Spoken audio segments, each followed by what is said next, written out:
বাবার বাড়ির থেকে শ্বশুর বাড়ি এসেছি ৩-৪ দিন হয়ে যায়, একটাও ব্লগ শ্যুট করিনি এখনও পর্যন্ত। তাই আজকে চলে আসলাম একটা মিনি ব্লগ করতে। ঘুম থেকে উঠে বিছানাটা সুন্দরভাবে গুছিয়ে নিলাম, তারপর এক এক করে প্রত্যেকটা রুম ঝাড় দিয়ে সোজা চলে যাব রান্নাঘরে, যেটা আমার ডেইলি রুটিন শ্বশুর বাড়িতে আর কি। ঘর গুছিয়ে চলে আসি রান্নাঘরে, ওভেনটা একটু ডিপ ক্লিন করে নিয়ে তারপর যা বাসনপত্র থাকে বেসিনে সেগুলো মেজে নিই। তো কালকে রাতের বেলা খাওয়া দাওয়া করিনি, মামা বাড়িতে গেছিলাম, তাই জন্য বাসন ছিল না, শুধু ওভেনটাই আর কি ডিপ ক্লিন করে নিলাম। আর এদিকে ওয়ালটাও একটু পরিষ্কার করে নিচ্ছি, কারণ ওয়ালের টাইলসগুলো তেল চিপচিপে হয়ে যায়। তারপরে যে চলে এসেছি রান্নাঘরটা ঝাড় দিয়ে নিতে। রান্নাঘরটা ঝাড় দিয়ে সোজা চলে যাব ব্রাশ করতে। ব্রাশটা আমি পরেই করি, আগে ঘর দুয়ার গুছিয়ে নিই।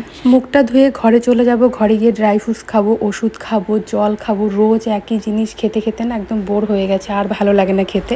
তারপর রান্নাঘরে এসে চা করে নিয়েছি। এখানে হচ্ছে ব্রেড, তারপর কাটা নিমকি আর হচ্ছে ভুজিয়া, এই দিয়ে সবাই চা খাওয়া দাওয়াটা কমপ্লিট করে নিলাম।